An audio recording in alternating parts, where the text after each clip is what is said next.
Napa Valley and the Hizzy today. But you know, the thing with us is Napa Valley. We have a love-hate relationship with the Valley. We have for years, based on the fact that we actually care about delivering value to the customer. Yeah, it's a problem up in the Napa Valley. It's a whose bottle is bigger type situation up there. And we can't honestly endorse a lot of the wines from our own backyard simply because of the fact that they don't really deliver from the value category. But value isn't really a factor up in Napa, and God bless their hearts, capitalism, America, freedom, Cabernet. Value doesn't come up a lot in Napa Valley discussions. And Napa wants it that way, by the way. That's kind of like their gig, and it's what they get paid on.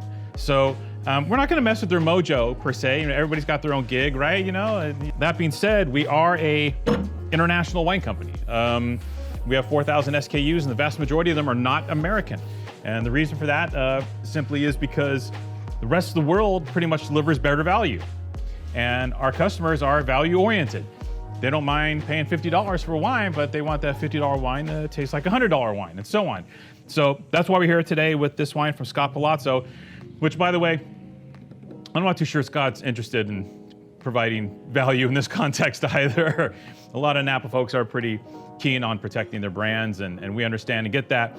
However, our job is to deliver you the best deal we possibly can, and this amazing value came up because of a distributor switch that put some really beautiful Napa Valley red wines in our hands at really great prices, that's really hard to do nowadays, as Scott Palazzo will be the first to tell you. Scott's a talented dude, actually. Scott caught the wine bug early. He ended up in Bordeaux, I think, in the late 70s, and just on a whim, and just kind of ended up hanging out and spending several years there. One of these deals. Learned a lot, worked at some of the top houses, came back, got into a very successful music career. Music videos were really big for him, and he created a scenario where he had the means to go and start his own thing.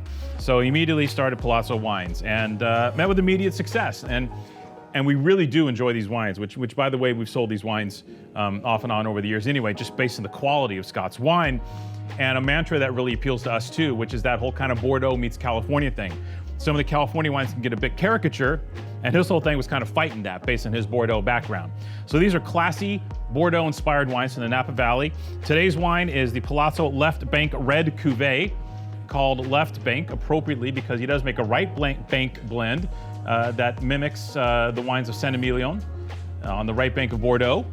And for years, people were like, dude, you make a right bank wine, can you make a left bank wine? We really like Cabernet. And he was like, and then he decided. So this is a 2017 Left Bank Red Cuvée. This is 50% Cabernet Sauvignon, 25% Cabernet Franc, 25% Merlot, yes. And the Cabernet Franc and the Merlot all comes from Carneros. Some really great cool climate Franc and brilliant Merlot down in Carneros.